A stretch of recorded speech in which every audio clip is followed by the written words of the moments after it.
მოგესალმებით, მეგობრებო. მოგიმზადეთ რაღაცები. ესე იგი, ჩვენ დავისაუბროთ დღეს შავი მთვარის გადასვლა ქალწულის ზოდიაქოში, ტრანზიტული ლილიტის ტრანზიტი ქალწულში, რომელიც ყველა ზოდიაქოს ნიშნებს შეეხება. წინა ვიდეო საკმაოდ ვრცელი დაგიდეთ, ახლა ხანს გამოვაქვეყნე მეგობრებო, თვითონ რას ნიშნავს ზოგადად ეს შავი მთვარის ტრანზიტი, რა ენერგიები აქვს მას და ახლა აღარ დავიხარჯები ძალიან ისე დეტალურ ანალიზზე. ერთი შესავალში ის ვიტყვი, რომ ჩვენ უნდა განვიხილოთ დღეს არა მარტო ზოდიაქოს ნიშნებისთვის, ზოგადად ტენდენციები განსაკუთრებით ვის შეეხება. ის არის ერთ-ერთი ყველაზე მნიშვნელოვანი, თუმცა ეს იმას არ ნიშნავს, რომ ახლა ძალიან ესე ელოდებიან ხოლმე ჯგუფში მიწერენ, რომ აი ვისაც შავი მთვარე ყავს ქალწულში, ან თვითონ ქალწულები არიან, ან ტრანზიტული ლილიტი გადის მათთვის მნიშვნელოვან სახლებში და მნიშვნელოვანი სახლები, იცით, სახლების სისტემა, ამაზე ბევრი ვიდეო მაქვს, ახლა აღარ დავიხარჯები ამ თემაზე, მაგრამ კუთხური სახლები ერთ-ერთი ძალიან მნიშვნელოვანი არის ჩვენთვის. და აი ძალიან მოკლედ რო აგეხსნათ, როცა დავიბადეთ ჩვენ, არის ეს წერტილი, ზუსტად დაბადების მომენტი, ეს არის ჩვენი სხეულის სახლი, ჩვენი ფსიქიკური მესი, აი გამოხატვა როგორ შეგვიძლია ჩვენი მესი, როგორ ვაცნობიერებთ სამყაროს და ამ სამყაროში ჩვენ თავს. ეს არის ეს პირველი სახლი და შესაბამისად ძალიან მნიშვნელოვანი არის აი ამ პირველ სახლში, როცა გადადის ტრანზიტული ქალწულში ლილიტი, ოღონდ არის როგორც დაბადების მომენტში ყველანი ვიბადებით გარკვეულ სხვა დროს, ხო ინდივიდუალურია. შესაბამისად ასციდენტი, ანუ პირველი სახლი ყველას აქვს ძალიან ინდივიდუალური. გრადუსი, ნიშანი ყველასთან დაბადების მომენტი, დაბადების საათი და წუთები არის მნიშვნელოვანი, რომ დადგინდეს სახლების სისტემა. შესაბამისად, პირველად ვითვალისწინებთ პირველ რიგში ჩვენთან რომელ სახლში გადის ტრანზიტული ლილიტი, აი ქალწულის ზოდიაქოს 0 გრადუსი რომელ სახლში ხდება. ყველასთან ინდივიდუალურია. ამას პირველ რიგში ვაქცევთ ყურადღებას. ვიღაცას მეოთხე სახლში ყავს კუთხური სახლი, ვიღაცას მეათეში. ესენი განსაკუთრებით გამოკვეთილი არის ხოლმე ან პირველი მეშვიდე. ეს გვაქვს ყველაზე მნიშვნელოვანი სახლები, რასაც ვერ ვმალავთ, რაც ჩანს, მეგობრებო, ძალიან გვეხება, გრძნობთ, თუმცა არ ნიშნავს იმას, რომ ხა მეცხრე სახლში ტრანზიტი არ იგრძნობა, რა თქმა უნდა, იგრძნობა, რა თქმა უნდა, ეს ცოტა ისე სერიოზული გავლენაც არის, მაგრამ ეს ყველაფერი ჩვენ პირადად უკვე ძალიან გვეხება. და ამას ვითვალისწინებთ ნათალურ რუკაში, ანუ ჩვენ როდის დავიბადეთ, როგორი რუკა გვაქვს, იმის მიხედვით ვუყურებთ ხოლმე ტრანზიტში შავი მთვარე სად გადის. შავი მთვარე ეს არის საცდურები, შიშები, ეს არის გარკვეულწილად, კარმულ ასპექტსაც ვეძახით, მაგრამ ფსიქოლოგიურად ეს არის ქვეცნობიერში, აი რას ვაკეთებთ არასწორად, სად ვიქცევით არასწორად, ან არასწორად როგორი გაგებით, იცით, აი ჩვენ თავთან შინაგანად, როცა ჰარმონიაში არა ვართ, სამყაროს კანონებთან ჰარმონიაში არა ვართ, როგორც სამყაროს კანონები ცალკე და ჩვენ ცალკე არა ვართ, ანუ ჩვენში, ჩვენ თუ რაღაცა შინაგანად არ მოგწონს, ესე იგი ის ავტომატურად ეწინააღმდეგება რაღაც სამყაროს კანონებს. და საბოლოო ჯამში ნელა ხვდები ხოლმე, რომ ჩვენში დევს ეს სწორი ღერძი, რომელიც აი პირდაპირ სამყაროსთან არის რეზონანსში და აქედან გამომდინარე ჩვენ ხვდებით რა არის სწორი, რა არ არის სწორი. აი შავი მთვარის ტრანზიტი, რომელიც დავდე ვიდეო და ყველაფერი ახსნილი არის, ეს ძალიან კარგად გვაჩვენებს ჩვენში არსებულ არასწორ ქცევებს და არ აქვს მნიშვნელობა ჩვენ ამ ლილიტს ვეკუთვნით ნიშნებში თუ არა. ანუ შეიძლება ქალწულის ზოდიაქოში არაფერი არ გვყავს, მაგრამ ჩვენზე ეს ტენდენცია მაინც მუშაობს. ფარულად, ხო? აი, ფარულად კი არა, არაპირდაპირ, მაგრამ ირიბი კუთხით, ანუ ამიტომ ამბობ, რომ ლილიტის ტრანზიტი ყველას ეხება. მაგრამ მოდით ახლა გავიაროთ ერთ-ერთი, აი ვის ყველაზე მეტად ეხებაო, კლასიკურ ასტროლოგიაში რომ ამბობთ, ეს არის ქალწული. ქალწულის ზოდიაქო ავიღოთ სიმბოლურად. აი ეს რო ავიღოთ, რომ ასციდენტით ქალწული, ეს კიდე დამატებით თემა არის, იმიტომ რომ მათთან უკვე პირველ სახლში დაიწყო სვლა, თუმცა შეიძლება ლომით ეწყება ადამიანს ასციდენტი, მაგრამ ქალწული გადის და პირველ სახლში მაინც ხდება პლანეტა. რა არის, როცა ასციდენტით პირველ სახლში გვხვდება ლილიტი, ან ზით ვართ ქალწულის ზოდიაქო. ესეც ფაქტიურად არის პირველ სახლში რო გვხვდება შავი მთვარის მდებარეობა. და პირველი სახლი რა არის, მეგობრებო? აი შეიძლება ადამიანში ქალწულებში გამოვლინდეს როგორი ტენდენციები ცით, მაგალითად ზე არის, ანუ ზოდიაქოთი, ქალწული ცოტა განსხვავდება ვიდრე ქალწულის ენერგია შავი მთვარის შემთხვევაში, ხო? ზე და თან პირველი სახლის პიროვნულად ჩვენ გვეხება. შეიძლება ქალწულების ნაწილში გამოვლინდეს შინაგანად მომენტებში თავში დაურწმუნებლობა, პირველი სახლი ეს არის ჩემი პირადი ინიციატივები. მე საზოგადოების წინ, როცა ჩემი არჩევანი, ჩემი შინაგანი გადაწყვეტილებებია და მეშვიდე სახლის აპირისპირო. ანუ ჩემსა და ხალხს შორის ნენელა ცოტა ბალანსი მიჭირს, მაგალითად მიწევს ან არჩევანი გავაკეთო, ჩემს ასიკეთოთ და ზარალდება მეშვიდე სახლი, ანუ პარტნიორები. და ეს შეიძლება საერთოდ ქალწულის თემატიკასთან ესე მკვეთრად არ იყოს დაკავშირებული, როგორც ზოგადად პირველი და მეშვიდე, მესა და სხვებს შორის. ან მიწევს, რომ ჩემ თავზე ვიზრუნო, მაგრამ სხვებთან გავიფუჭო ურთიერთობა, ან მიწევს სხვების დავეხმარო, მაგრამ არასწორად. პირველი სახლი. არასწორად რას ნიშნავს? მაგალითად, ჩემი თავის წინააღმდეგ წავედი, რომ გამიკეთებინა ის, რაც მათ უნდათ სხვებს. შავმა მთვარემ იცის შიშები, ეს იცის შინაგანი შეიძლება არაფერი არ ხდება, მაგრამ რატომღაც ვერ ბედავ დაპირისპირება სხვებთან, ან პირიქით ვერ ბედავ, მე რაც მინდა ის გავაკეთო, იმიტომ რომ ფარულად შიშები მაქვს საზოგადოებასთან. ეს მეშვიდე სახლი რომ არა მარტო საზოგადოება არის, არამედ პარტნიორული ურთიერთობები და აქ ემოციურ დონეზე შეიძლება დაიტვირთოს რაღაც საკითხები, ვიდრე რეალურად მოხდეს. თუმცა რეალურად ხდება მაშინ, როცა ჩვენ შინაგანად ვართ დასტრესილები, ან რაღაცა ვერ ხვდებით რა გვჭირს, ხო? ქალწულებს ის განსაკუთრებით იქნებათ, რომ აი ჩემსა და სხვებს შორის რაღაცა უნდა დავაბალანსო. რაღაც უნდა ვიპოვო. გადავიტვირთები აქეთ, ანუ ეგოისტურად მოვიქცევი, აუცილებლად დამარტყამს საზოგადოებასთან ან პარტნიორთან ურთიერთობა. გადმოვარდები აქეთ, რომ აი თქვენ მოგერგებით, დავაზიანებ ჩემს პრინციპებს, ჩემს შეხედულებებს. აი ამათ შორის მოგიწევთ მეგობრებო, მერყეობა. აი ეს არის ძალიან მნიშვნელოვანი და დაფიქრება. ეხლა უნდა ვისაუბროთ სასწორებზე. სასწორს ხდება მე-12 სახლში, შავი მთვარის ტრანზიტი, ოღონდ ნათალურ უკაში პირველს ვიღებთ ჯერ, სად გადის შავი მთვარე და შემდგომ უკვე უყურებთ მეორად, ანუ მზის მიხედვით საჯდება და მე-12 სახლი ეს მეგობრებო არის სულიერი განმარტოება და ჩაფიქრება საკუთარ ქვეცნობიერში, ძიება საკუთარ თავში.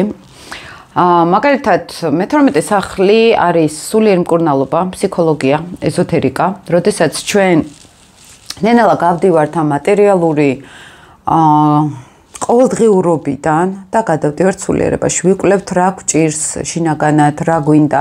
სხვა შეს მე როდესაც ტრანზიტული სატურნი, ოღონდ ჩემი პირადი რუკით მე-12 სახლში მიხვდებოდა, მაგ პერიოდში ძალიან კარგი პრაქტიკები გავიარე წარმოსახვით თერაპიებში, ფსიქოლოგებთან და ძალიან კარგი შედეგები მქონდა, რა კუთხით შედეგს გეუბნებით, იცით, საერთოდ სხვა შინაგანი პროცესები აღმოვაჩინე. ოღონდ მანდაც არის, რა თქმა უნდა, ზღვარი, დასაცავი. მანდაც არის მნიშვნელოვანი, რომ შეიძლება იყოს ტენდენცია, რომ სასწორებს ახლა გადამეტებით მოუნდეთ იზოლაციაში გადასვლა. უახლოესი 9 თვის განმავლობაში მოუნდეთ უფრო განმარტოება. მე-12 სახლი ეს არის ფარული მტრებიც, ეს არის პასიურობაც, შეიძლება იმ მომენტში იყვნენ პასიურები, სადაც აქტიურობა არის საჭირო და იმ მომენტში იყვნენ აქტიურები, სადაც პასიურობა არის საჭირო. შეიძლება სამყაროს თხოვთ მათ, რომ ინტუიცია გაიღრმავონ, ჩაუღრმავდნენ საკუთარ ქვეცნობიერს, ანუ ლილიტი დაეხმარება მათ ამ ყველაფერში. და მნიშვნელოვანი არის, ახლა რა არის ეს ღერძი, მე-6 სახლი. ჯანმრთელობასთან დაკავშირებით პრობლემები შეიძლება მათთვის გახდეს საკმაოდ აქტუალური, ოღონდ აქ იქნება ფსიქოსომატიკა ჩართული. ან თუ ჯანმრთელობის პრობლემები სასწორებს შეექმნათ, ძალიან კარგი პერიოდი არის ჩაუღრმავდნენ ფსიქიკას. ჩაუღრმავდნენ გარკვეულწილად სულიერებას, რა მინდა მე მივდივარ იმ გზით მართლა სამსახურში, თუნდაც მეექვსე სახლი, რაც მე გულით მინდა, რა არის ის, რაც მე მინდა შინაგანად, ხო? ანუ საკუთარ ქვეცნობიერთან კონტაქტი ეს ძალიან კარგი არის ამ პერიოდში, მაგრამ ამავე დროს მნიშვნელოვანი არის არ დაიკარგონ საკუთარ განმარტოებაში, გადამეტებული იზოლაცია, ან პასიურობა მაგალითად, ხო? აი აქ შამთვარი ცოტა შეიძლება რაღაც ცეთ ტენდენცია შექმნას მეგობრებო, რომ აი უბრალოდ დამალვა მინდა რაღაც პრობლემებისგან, იმიტომ რომ ფსიქოლოგიურად არ მოვაგვარე რაღაც პრობლემები და ეხლა უკვე წინ ხდება. აი ეს ტენდენცია შეიძლება იყოს ზოგადად, მაგრამ მე ვიტყოდი რომ შამთვარი ძალიან კარგი პერიოდი არის ამ უგვიყაროს პრობლემები, რომელიც ჩვენ პირიქით დავინახავთ და დავიწყებთ მოგვარებას, ხო, ამ კუთხით.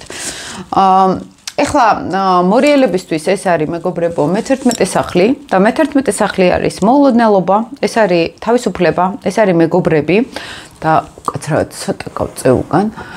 მე-11 სახლი ეს მეგობრებია, თანამოაზრეები, აი მორიელებისთვის ეხლა თან ცაცთურივით გახდება, რომ მინდა თანამოაზრეების მოწებნა, მინდა ყველგან ვიყო, მეგობრებში ვიყო, ხალხში ვიტრიალო მაგალითად, ან ჩემი იმედები რაღაცეები, რაც მქონდა იმას მინდა მივაღწიო, მაგრამ აქ შეიძლება გამოვლინდეს ზუსტად რა იცით, რომ გარკვეულწილად ქვეცნობებში წავიდეს უფრო შინაგანი უკმაყოფილება, რომ მე ვარ მეგობრებში, მე ვარ ხალხში, მაგრამ რაღაც დაუკმაყოფილებელი ვარ შინაგანად, რაღაც სხვა მინდა, თავისუფლება მინდა, ან თავისუფალი საზოგადოება მინდა, ან შიგნით ნენელა აღმოაჩინონ, რომ რაღაც აი მომავლის იმედი, იმიტომ რომ მე-11 სახლი ეს მერწყულის ენერგია არის და მომავალთან არის კავშირში, მომავლის იმედები რაღაცნაირად მაქვს, თან სწრაფად მინდა რაღაცეები, იმიტომ რომ ურანული ენერგეტიკაა მე-11 სახლი, ეს არის სიჩქარე, მალე მინდა რაღაცებს მივაღწიო,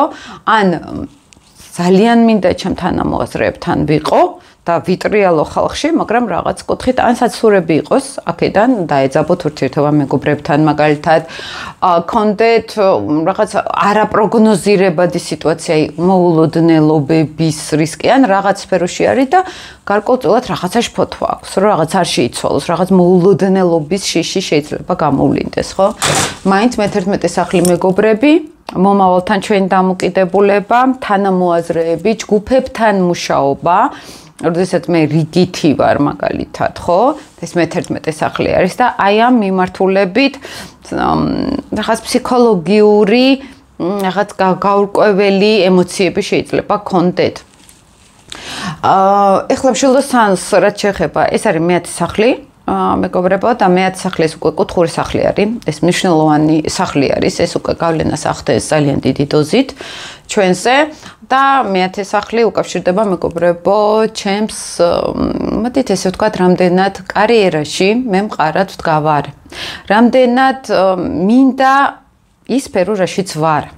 უფროსებთან ურთიერთობა, ხელმძღვანელ პირებთან ურთიერთობა, მამის ენერგიასაც მე-10 სახლს უკავშირებთ, როგორც ზურგი, როგორც უფროსი თაობა, მაგალითად შეიძლება ეს გარკვეულწილად ბაბუაც იყოს, ბებიაც იყოს, ან ხელმძღვანელ პირებსაც ვიძახით, სახელმწიფოს მიმართ დამოკიდებულება, ხო?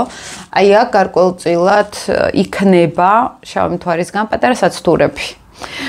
შეიძლება დაპირისპირება მშვილდოსნებისთვის იყოს ხელმძღვანელ პირებთან. ან მაგალითად ამბიცია გაეზარდოთ, რომ ეხა მე ბევრს მივაღწევ.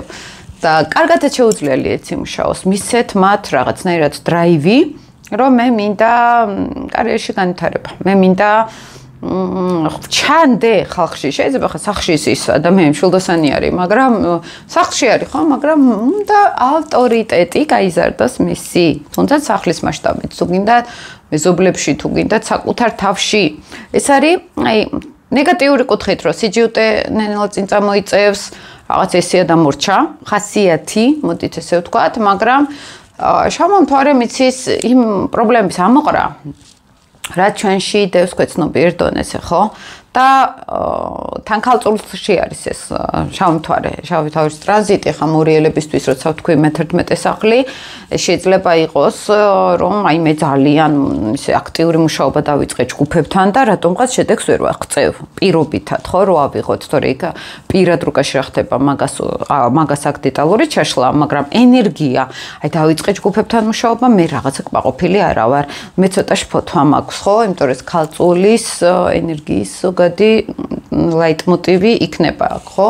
თუნდაც ასწორებთან მე-12 სახლი ეს იქნება, რომ მე რაღაც უნდა დავალაგო, მოდი ფსიქიკა დავალაგო, მოდი ხა ცოტა ხანი მარტო გავიდე და ვიმუშაო ჩემს თავზე.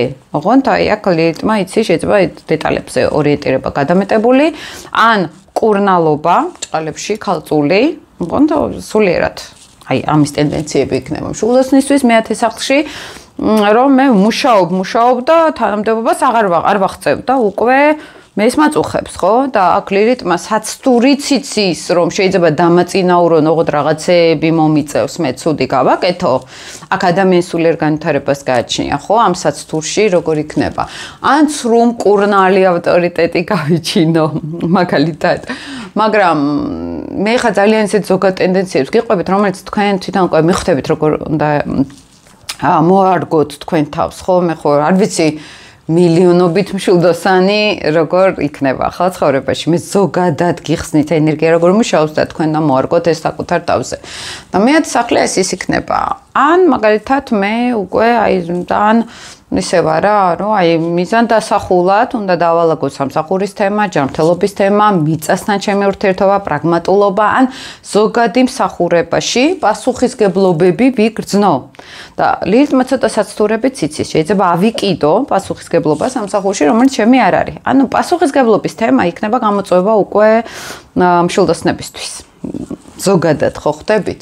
მე-9 სახლი არის მეგობრებო, უკვე თხისრქისთვის და თხისრქა ეს არის, ნუ მე-9 სახლი ეს არის უფრო სწორად ბოდიშით სწავლა, განვითარება, გაფართოება, ცნობიერების მასწავლებელი, აი იცით როგორი მასწავლებელი, რომ აი მე რაღაცის სწავლა მინდა, მე მინდა დავიწყო მაგალითად ენის სწავლა, რომელიც მე შეიძლება უცებ არ აღმოჩნდეს ის მასწავლებელი, რომელიც მე მინდოდა, ან ის ენა არ აღმოჩნდა, რომელიც მე მინდოდა.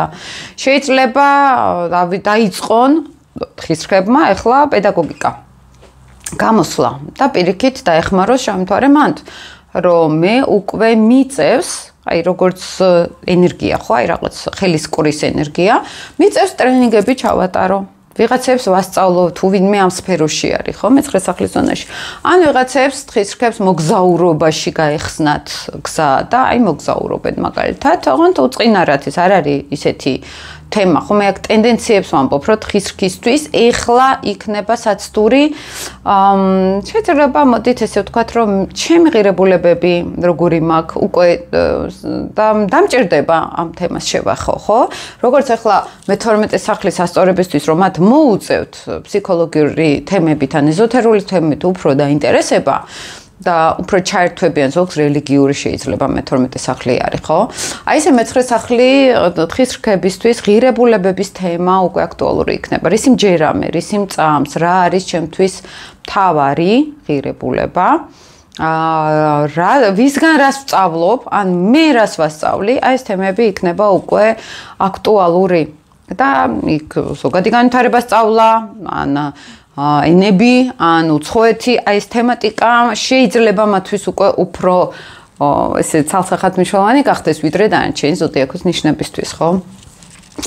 მერწყულებისთვის ეს არის მე-8 სახლი. მე-8 სახლი ეს არის მე მაგალითად არ ურჩევ მერწყულებს ამ პერიოდში ვალების აღებას, ბანკების კრედიტების გამოყენებას, მაგალითად, იმიტომ რომ შავმა მთვარემ იცის ცოტა საცტურები. შეიძლება ეზოთერიკა დაინტერესოთ, ოღონდ უფრო მაგია, უფრო რაღაც აი ისეთი ენერგიები, რომელიც მე-8 სახლის სფეროსთან არის დაკავშირებული, მე-8 სახლი მორიელი თიმართება ზოგადად ასტროლოგიურად და მორიელი ეს არის, ანუ მე-8 სახლის ენერგია ეს არის შიშები ზოგადად. შეიძლება რაღაცები შიში კონდეს ადამიანს და იმიტომ დაინტერესოს ეს რელიგია, ეზოთერიკა, მაგია, რომ დაცვა უნდათ ხოლმე ამ დროს. მე ზოგადად გეუბნებით, როცა ადამიანი მაგიაში გადადის, ესე იგი, ან რაღაცის მოხვეჭა უნდა, ან პირიქით დაცვა უნდა შეიქმნას. და ეს ყველაზე ისეთ სირთულეს გეუბნებით, მაგრამ ჩვეულებრივ ცხოვრებისეულ მომენტში მე ვესახლი, ეს არის ვალები, ეს არის სხვების ენერგიასთან ურთიერთობა, მაგალითად, მე ვიყენებ სხვებს, რომ დამეხმარონ. მაგალითად, შეიძლება საცთურივით გამოჩნდეს აქ უკვე, რომ მე ვიღაცებს უნდა დავეხმარო. ან ფინანსურად, მივეცი ფული და აღარ დამიბრუნდეს. აი ესეთი ენერგია შეიძლება იყოს. ხა, მერწყულებთან, აი ამ თემატიკასთან, როგორიც არის კრიზისები, ეს ოპერაციების სახსაც ვეძახით, ქირურგიები, შეიძლება პლასტიკური და მოუნდეს ადამიანს უბრალოდ და შეიძლება ზუსტად ამითის გაუმჯობესოს მდგომარეობა ან ვაქცალს, რაღაც სულს არ ვამბობთ. ეს არის ტენდენციები, და აწონდაწონოს ადამიანს, ხა საცტურია ეს თუ პირიქით რაღაცა დიდი ხნის წინანდელ პრობლემას მოვაგვარებ, ხო? ვიღაცისთვის შეიძლება ეს იყოს საჭირო ქირურგია, შეიძლება იყოს კრიზისი, ფინანსური კრიზისი. ვიღაცისთვის შეიძლება ეს საცთურივით ფული მიიღო, ბევრი, იმიტომ რომ ხვის ენერგია არის ბიზნესი, მე ვსახლი არის. შეიძლება ვიღაცები დაეხმარნენ მას ძალიან, ხო? საერთოდ რომ არასოდეს არავინ არ დამხმარებია და უცებ მიდი შენ გაიწყე პროექტი და მე რესურსებით დაგეხმარები. საცთურით შეიძლება იყოს, რომელიც უნდა დავფიქრდეთ ყოველთვის.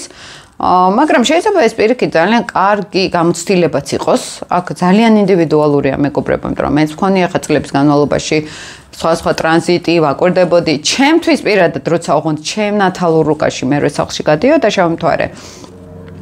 აი აქ მქონდა როგორიცით, ძალიან აქტიურად ვიყავი დაინტერესებული ჰიპნოზით, ჩაღრმავებით. და ძალიან კარგი შედეგი მომცა. აქ თუ მედიტაცია არის, მე-12 სახლი, მე-8 სახლი არის უკვე, აი პირდაპირ ჰიპნოთერაპია, ან აი მაგია მაინტერესებს, ან ღრმა ეზოთერიკა, ცოტა მძიმე, ან მკურნალობა, ან ღრმა თერაპიები, აი ესეთ რაღაცები შეიძლება მერწყულებისთვის ზოგადად ვლაპარაკობ. თუმცა აქ უსმინეთ, რომ ნიშანში გაგდით თქვენ შავი მთვარე უკვე თქვენს პირად რუკაში, იმ სახლებშიც კიდე დაადეთ ამ ინფორმაციას, ხო?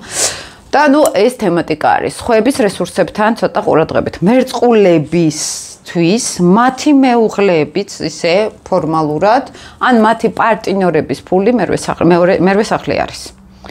ჩემი მეუღლე მე-7 სახლი, ან ჩემი პარტნიორები, მათი მეორე სახლი, ეს არის მათი ფული. აქ შეიძლება საცთური იყოს, ან ცოტა სტრესი მეუღლის ფულთან დაკავშირებით. ან პარტნიორების ფულთან დაკავშირებით. ეს ყოველთვის არის საცთური, მეგობრებო, შეიძლება ბევრი მომეცეს და მე ამან რაღაცნაირად ნეგატიურად მოხდინოს ჩემს ენერგეტიკაზე გავლენა. ან პირიქით უფრო აი დავხარჯო პარტნიორების ფული ან მეუღლის ფული, ან ენერგია. ეს არ არის მარტო ფული, ეს არის ენერგია, მაგალითად და აქ მერწყულებს, კარგი კუთხით რა შეგვიძლია ეს ვთქვათ, მაგალითად შინაგანად რაღაცა ის მოუნდეთ, აი მე როგორც გითხარით, ეზოთერიკაში ვიყავი აქტიურად ჩართული თერაპიები, ისინი მაინტერესებდა რაღაც შინაგანად მომცა ლილიტმა ეს ენერგია, რომ მე რეალურად დამაინტერესა უფრო სიღრმისეულად მეკულია ეს ყველაფერი, ხო, რაღაც აი ამასთან არის დაკავშირებული. თევზებისთვის ეს არის მე-7 სახლი. და ესა ბოდიშით ეს ხო, თევზებისთვის მე-7 სახლი. ქალწულის ოპოზიცია. პუფიკო გადმოდი მაქედან. კომპიუტერზე დაინარცხება ხოლმე და ყველაფერს თიშავს მე. მე-7 სახლი არის ეს თევზებისთვის. მე-7 სახლი არის პარტნიორები, მეგობრებო. ეს არის პუფიკო გამოდი მაქედან. პარტნიორებიშით მიფუჭებს ხოლმე მე ყველაფერს. პარტნიორები, სხვებთან ურთიერთობა თუ ქალწულზე ვთქვი. მე მიწევს აქტიურობა, რომ სხვებს დავეხმარო. თევზებისთვის ეს არის, რომ მე მაგალითად უფრო ისეთი კუთხით ვარ. ჩემთვის გამოსაცდელი ხდება პარტნიორების ურთიერთობა. აი მაგალითად მე ვიღაცა მოდის თავაზობს რაღაცას და უცებ პრობლემა არის. შეიძლება მე ვერ შევთანხმდე ჩემ პარტნიორებთან, ან მივეჯაჭვო სხვების აზრს, ან მივეჯაჭვო სხვებთან ურთიერთობას, იმიტომ რომ ეს კუთხური სახლია და მნიშვნელოვანია. თევზები ცოტა ყურადღებით იყავით პარტნიორებთან, მეუღლეებთან.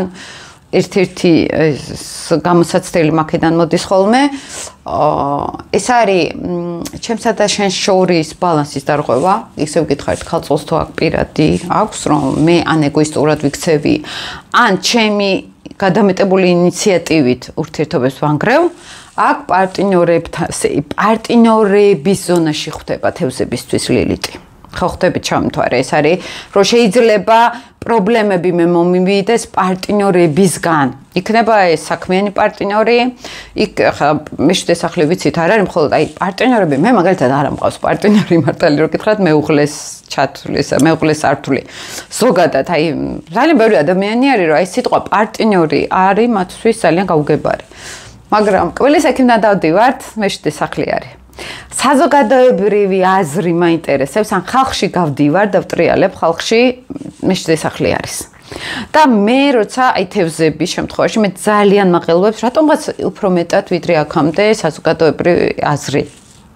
ძალიან ხელს მიშლის შეიძლება ეს აზრი, სხვების, ან მეუღლეს აქვს რაღაცა პრობლემები, ან მეუღლისგან მახვედრებს სამყარო, რომ მე ან ბალანს ვერ ვიცავ. მაგალითად, ამ წლების განმავლობაში ქონდა პრობლემა, რომ ვიქცეოდი ეგოისტივით სიტყვაზე. ეხლა აი ამ ზონიდან დარტყმები წამოვა. მაგალითად, უცებ მეუბნებიან, რომ ეს აღარ იქნება შენ როგორც გინდოდ. ეხლა ჩემიც გაიგონე. ძალიან მარტივად რო გითხრათ, ხო? ეს შეიძლება ესე იმუშაოს. და დააკვირდით თევზებისთვის ცოტა პარტნიორული ურთიერთობა, ცოტა ესეთი პრობლემურიც შეიძლება გახდეს, ან მათ მეუღლეებთან რაღაცა შეიძლება ისე იყოს. ხალხშორის მე თუ მინდა ხოლმე მეგობრებო, ნახო ჩემ მეუღლესთან რა ხდება, მე ჩემს მეშვიდე სახლს უყურებ ხოლმე. ჩემ მეშვიდე სახლში მეუღლის მაგალითად აი სახლები. როგორც ამოვატრიალოთ და ფაქტიურად მე შემიძლია ჩემ მეუღლის ტრანზიტი თუ ბედი თუ რაღაცა წავიკითხო ჩემი აი პირიქით რომ მოვატრიალო, ხო? აი იმ კუთხით. ამიტომ მე შესაძლოა რაც ხდება ეს ჩვენ პარტნიორებთან, მეუღლეებთან ხდება და საზოგადოებასთან, ვინც ყველაზე ახლო, ვისთანაც ვართ იმათთან ხდება. ამას გულისხმობ ხოლმე ძალიან ხوار და მიბნელ და ჯანვარ. ეხლა ვერძისთვის ეს არის მეექვსე სახლი. მსგავსი რაც სასწორებისთვის. ჯანმრთელობასთან დაკავშირებული ძალიან კარგი პერიოდი არის, ვერძებმა დაიწყონ ჯანმრთელობის თემების დალაგება, რუტინის და თან ეს ხალწულშია, ხო, ეს ყველაფერი, აი აქ თუ თქვით, სულ მოვიწყდება რომ ხალწულიც წამოვაყოლო ხოლმე, სახლებს განვიდივართ ეხლა. თუ არის რომ თევზებს აქ სამსახურთან პრობლემები შეიძლება პარტნიორებთან შეექმნათ, ან მათ მეუღლეებს სამსახურში შეიძლება ჯანმრთელობასთან დაკავშირებით პრობლემები შეექმნათ, არის რისკი, ტენდენცია. აი აქ დღეს ესა ვერძებს შეიძლება პრობლემები უკვე პირდაპირ ჯანმრთელობაზე, აი ესე სამსახური ჯანმრთელობა, ესე რუტინასთან დაკავშირებით პრობლემები შეექმნათ. მე მაგალითად მიუხედავად იმისა თან მეგობრებო რომ კარმული კვანძები ახლა სასწორი ვერძის ღერძია. ეხლაც თან დაბნელება 14 ოქტომბერს იქნება ზუსტად ამ ღერძზე, ამაზე ცალკე გაკეთებთ ვიდეოს, უბრალოდ მართლა ძალიან ბევრი შეკვეთები მაქვს, საქმეები, პროექტები მაქვს ახალი დაწყებული და ფიზიკურად უკვე დროის პრობლემა მაქვს სერიოზული და მაგრამ ვეცდები ძალიან მალე გაგიკეთოთ, უკვე სადღა უკვე მალე მოვა 14 და ვერძებისთვის და სასწორებისთვის ეს ძალიან მნიშვნელოვანი პერიოდი არის. ეხლა დაბნელება უკვე ღერძზე ამ ღერძზე იქნება და მეექვსე სახლი ეს არის რუტინა, სამსახური ჯანმრთელობა. აქ ყურადღება მიაქციეთ. დაიცავით რუტინა, არა გადამეტებული, მაგრამ კურნალობა, ეს წამლების პროფილაქტიკა კარგი იქნება. გარკვეულწილად იცით რა, აი შევადგინო, აი ვერძი რო ვიყო ახლა მე, შევადგენდი ჩემს რუტინას, მაგალითად კვებით რუტინას, ან ძილის რუტინას დავალაგებდი, რას ვაკეთებ არასწორად, დავიწყებდი ვარჯიშს მაგალითად, ხო? და აი ამ თემის დაბალანსება ესე შეიძლება. გარკვეულწილად, იმიტომ რომ ეხლა თუ რამე ან სამსახურში თანამშრომლებთან დაკავშირებული პრობლემები შეიძლება იყოს, ხო? და აი მან ცოტა ყურადღებით იყავით. თან პოტენციურად დაბნელებაზე ცოტა სხვანაირად ჩდება თქვენთან, მაგრამ პოტენციურად ეს ქალწულის ენერგიაც არის. სამსახური ჯანმრთელობა ეს არის თქვენთვის მთავარი გამოწვევა. რითი ვაგვარებთ? აი ესეც უნდა ჩართოთ მე-12 სახლი. შინაგანი მოსმენა, საკუთარი სხეულის, ესე კი რა იქნება მითხრა, ეს უნდა დავიცვა კვება, ესე ვაკეთებ, არა. ვუსმენ ჩემ თავს, რამ სიამოვნებს. აი ეს რუტინა და თან შევირგო ეს ყველაფერი. აი ესაა მეგობრებო მნიშვნელოვანი. ამის გარდა გარეშე ამას ვერ გავაკეთებთ. აი აქ რო თქვი მერწყულებზე, მაგალითად მერვე სახლი, ჩართული, რომ ეს ხვების ფულთან დაკავშირებით, ხვების ენერგიასთან დაკავშირებით პრობლემა მაქვს. თქვენი ღირებულებებიც იქნება გამოცდაში. რა ღირებულების მატარებელი ხართ? ისე წავა მეუღლის ფინანსებთანაც. დაკავშირებული. აი ხა მე თან გასწავლით აი სისტემურად როგორ უნდა უყუროთ ხოლმე ესე ტრანზიტებს. შემდეგ ყავს თაყვარელი კურო. თან მიყვარს კუროები. რომელსაც უჭდება მე-5 სახლში. ჩავმთვარე. მე-5 სახლი ეს არის ჩვენი გართობა, ჩვენი პიროვნული განვითარება, სწავლა ინდივიდუალური. სასიყვარულო ურთიერთობები, შეყვარება, ან გრძნობები, ან როგორ უყურებ სამყაროს, როგორ ხსნი გულს სამყაროსთვის, ეს მე-5 სახლი არის. შვილები, ბავშვები, ანუ და ჩვენი ინდივიდუალური ენერგია, როდესაც მაგალითად თუნდაც სამდევობებზე თუ არის ადამიანი, მე-5 სახლი აქტიურად არის გახსნილი. აქ, იმიტომ რომ მე როგორ შემიძლია ადამიანთან ურთიერთობა როგორ შემიძლია ემოციურად გავეხსნა. მე მაგალითად აი ბუნებრივად ჩემ პირად რუკაში მე-5 სახლში მისის მთვარე. და მთვარე არის ძალიან ემოციური, ხო? გრძნობიარი ნიშანი კი მყავს ესეთ ნიშანში, არა ემოციურში, მაგრამ აი თუნდაც აი როგორ რაღაც არის ესეთ აი ადამიანებთან მე მაქვს აი ძალიან გრძნობადი ურთიერთობა. ეგრევე მთვარე მეტყობა ხოლმე. ანუ გახსნილი, ეგრევე რომ აი შენ რას გრძნობ? აბა როგორ გრძნობ ხა თავს, ან ეგრევე ემოციაში შევდივარ, ხო? აი ამ სახლში რაც ხდება, ჩვენ როგორი ემოციით ვართ გარე სამყაროსთან. აი ეს არის როგორი გულით ვუდგებით ადამიანებს, ხო, როგორი ურთიერთობად. აქ როდესაც ეხლა გადის ტრანზიტული ლილიტი კუროებისთვის პოტენციურად და კუროებსთან ურანის გაგდით თქვენს ნიშანში და არც ისეთი კარგი პერიოდი გაქვთ. კარგი რა კუთხით, იცით, აი ცვლილებების პერიოდი არის, დრაივის ენერგია არის, რაც დიდად ფსიქიკით კუროსთვის არ არის კომფორტული. მაგრამ მე-5 სახლი არის, აი გადაფასება რომ მოხდება, რომ ან ზოგისთვის საცტური იქნება, რომ მე უნდა მივიღო ეგოს დაწევა, მაგალითად, მე უნდა მივიღო ის, რომ აი ჩემს სურვილებში რამდვილად მე ვინ ვარ და სად ვარ და არა, მაგალითად, როგორ თამაშობ ხალხში, ხო? იმიტომ რომ ლილიტმა ეს რადიკალიზმი იცის.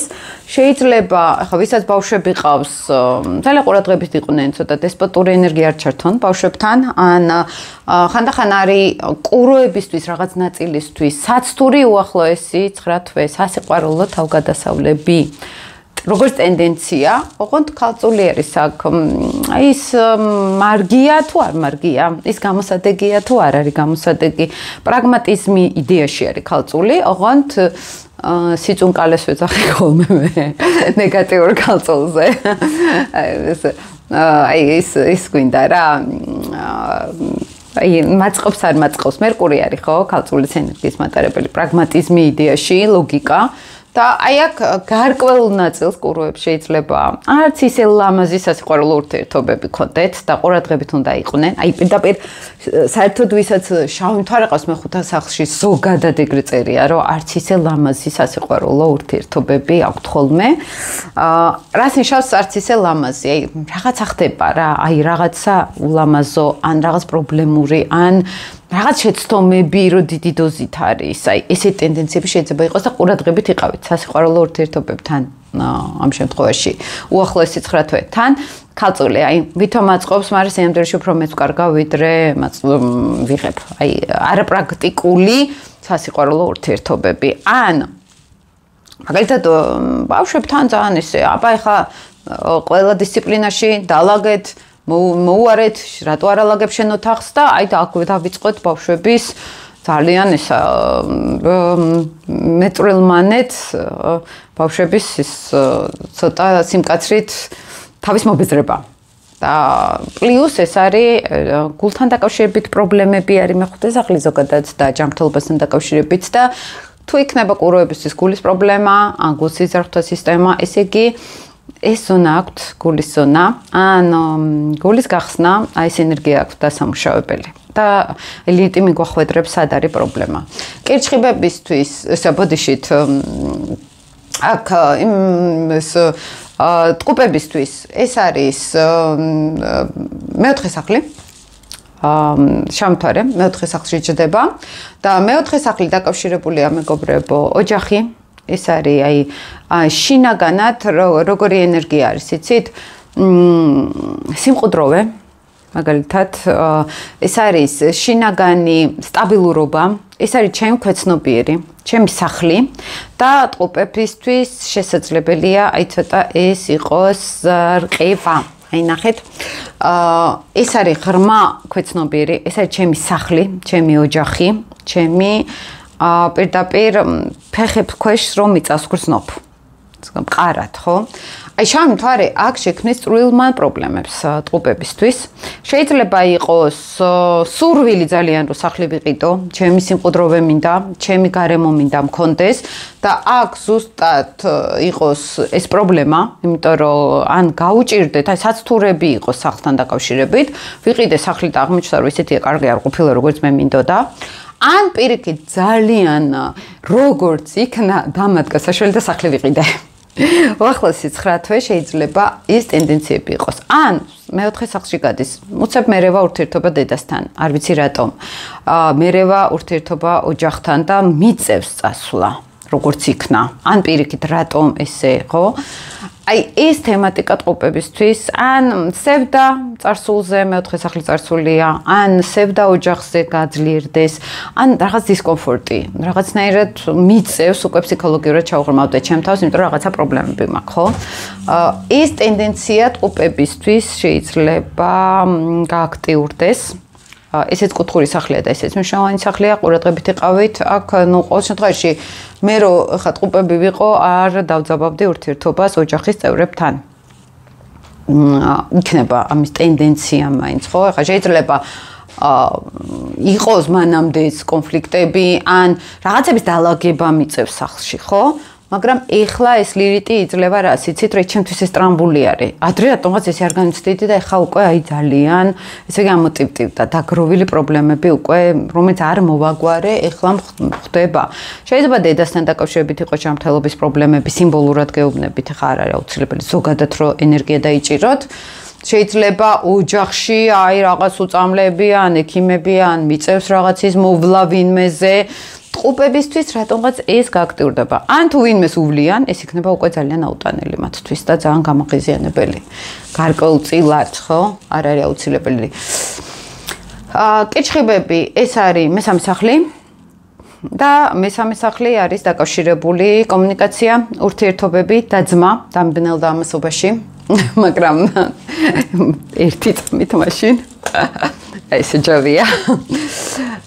მესამე სახლი არის გადაადგილებები, სწავლა, კომუნიკაცია, ურთიერთობები და კირჩხიბებსაც თური ეკნებათ აი ამ გზიდან, რომ შეიძლება მე რაღაცნაირად ცით როგორ რაღაცა კომუნიკაციაში რაღაც პრობლემები შემექმნას.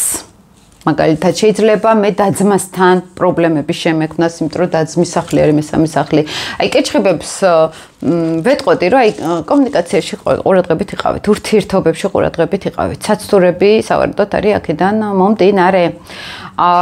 რას იტყვით, როგორ იურთიერთებთ, ან დაძმასთან როგორ იურთიერთებთ, ნათესავებთან როგორ იურთიერთებთ, ან შეიძლება დაძმა, ნათესავები აღმოჩნდნენ დასახმარებლები, პრობლემები, რომელსაც ვუგვარებ. ხალწული, დეტალურად უგვარებ რაღაცებს, ხო? შეიძლება გარკვეულწილად მოუწიოთ ინფორმაციების მოძიება ჯანმრთელობასთან დაკავშირებით პირიქით და გამოჩნდეს ურთიერთობები, აი ახალი ინფორმაციები მოვიდეს ჯანმრთელობასთან დაკავშირებით და პირიქით ეს რაღაც ძალიან სასარგებლოც იყოს და ძალიან საჭიროც იყოს, ხომ? ანუ მე ჩემი ჯანმრთელობა უნდა დავალაგო ინფორმაციის მეშვეობით რაღაცა ახალი მოვისმინო, რაღაცა ახალი გავიგო. ოღონდ უნდა გავფილტრო რა არის სწორი ინფორმაცია, რა არ არის სწორი ინფორმაცია, ხო? აი ეს ძალიან მნიშვნელოვანი იქნება ამ უახლესი 9 თვის განმავლობაში კეჩხებებისთვის. და ახლა ლომი დაგვრჩა, ლომისთვის მეორე სახლი არის, ეს არის ფინანსების ღერძი. მანამდე თუ პირველ სახლში ეჯდათ ლომებს და ეს ცოტა რთული ენერგია იყო. ეხლა მეორე სახლი, ანუ ყოველ შემთხვევაში არის შეიძლება შეიძინონ უძრავი ქონება. ამ ტრანზიტზე შეიძლება პირიქით ურთიერთობები, ახლა ოჯახი, რასაც ქვია, ხო? ეს არის მეორე სახლის. აი რაღაც ურთიერთობებში შევალ ვიღაცასთან, ან ოჯახს რო შევქმნი, ან დავბინავდები, ესეთი თემები არის მეორე სახლი. ურთიერთობებიც მეორე სახლი არის. როდესაც მე საზოგადოებაში გავდივარ, ან ახალ კონტაქტებს ვამყარებ, ხო? მესამე სახლში არ შეგვეშალოს, ეს არის აი საჭირო კონტაქტები, ან ყოველდღიური კონტაქტები და მეორე სახლი ეს არის აი ურთიერთობები. როცა ვამყარებ რაღაც ახალ ურთიერთობებს, მეორე სახლი. აქ იქნება, მოდი ესე ვთქვათ, საცდურებით, ფულთან დაკავშირებით.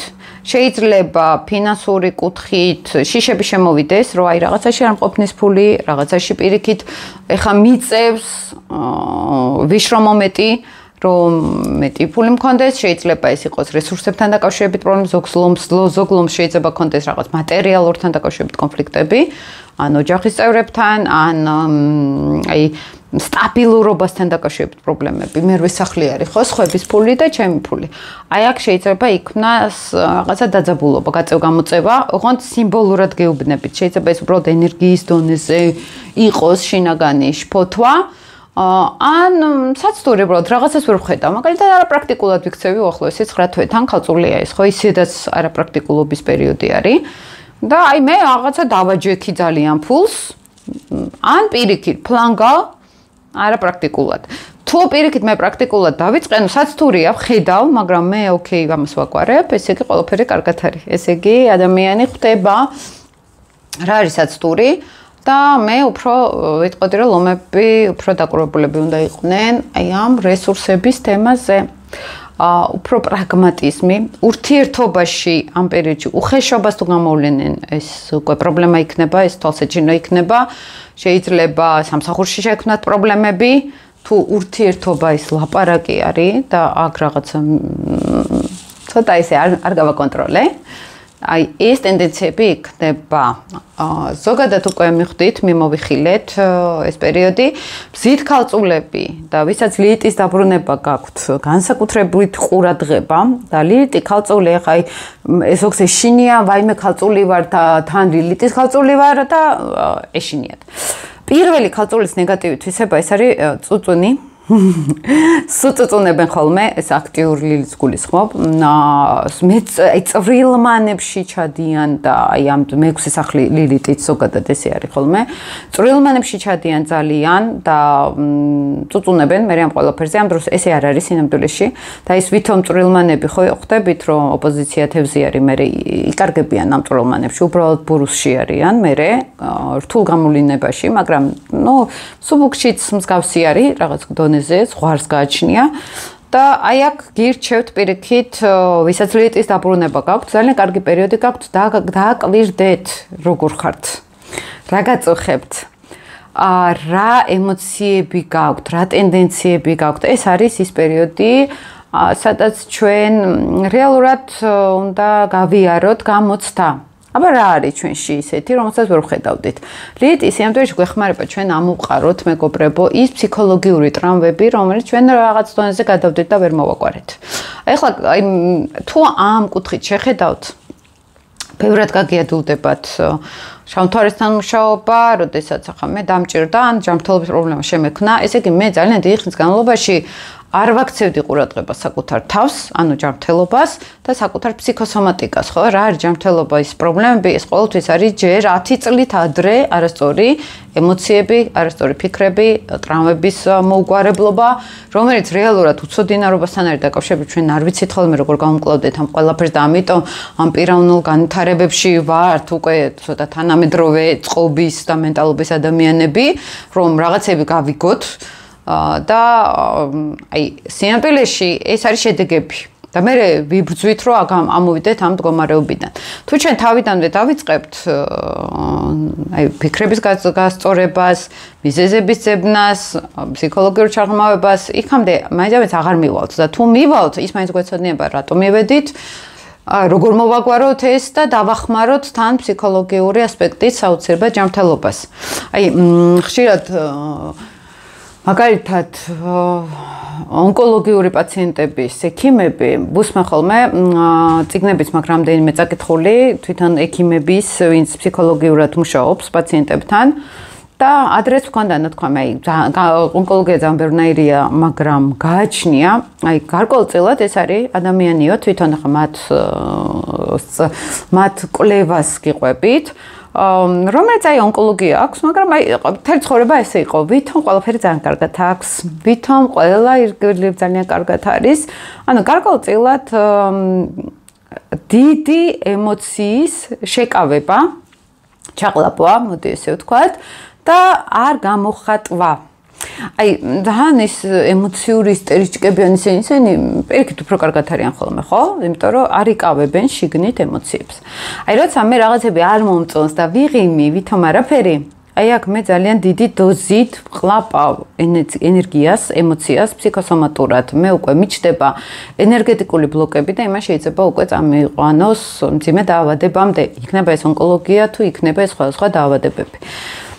ფსიქოთერაპია იქნება ეს თუ სხვადასხვა პიროვნული განვითარების ტექნიკები ძალიან კარგად მუშაობს გააცნობიეროს ადამიანმა. აი თუნდაც ახლა ზოგი აი ძალიან დიდ სპექტაკლში შეიძლება იყვნენ.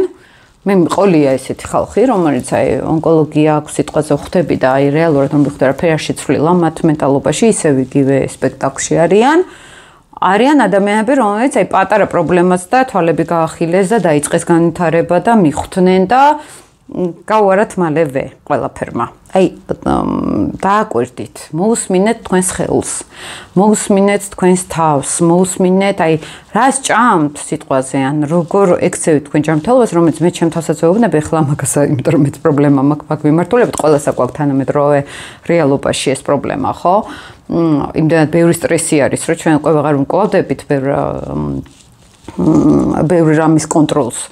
მაგრამ მაინც შეძლებს დაგვარად მოусმინეთ საკუთარ თავს მოусმინეთ რა გაწუხებთ რატო გაწუხებთ სიტყვაზე ხო აი ბევრ საკუჭის ტკივილი აი რა არის კუჭის ტკივილი საერთოდ კუჭი ეს არის წყენები აი ეს არის დაგროვილი წყენები არის მოუნელებელი ემოციები და ჩავუხმავდით ყოველი თქვენს ორგანიზმში პრობლემა ეს არის ძალიან კარგი ანალიზი რა ხდება თქვენს სულში, თქვენს ქვეცნობიერში და ამის მიხედვით არის ხა კარმული ნეგატივი ცხელმე ჯანმრთელობის რომელსაც საერთოდ ძალიან შორს უნდა გავიდეთ და დიდი ხანი უნდა ვიმუშაოთ რომ იქ გავიდეთ, მაგრამ არის ზედაპირული თემები, რატო ვერ ვაკეთებთ, რა გვიშლის ხელს, ხო აი მოусმინეთ უბრალოდ თქვენ თავს და ძალიან ბევრი რაღაცას ისწავლეთ და ბევრი ტექნიკები არის რომელიც გასწავლეთ ამ ყველაფერს როგორ მოусმინოთ საკუთარ თავს.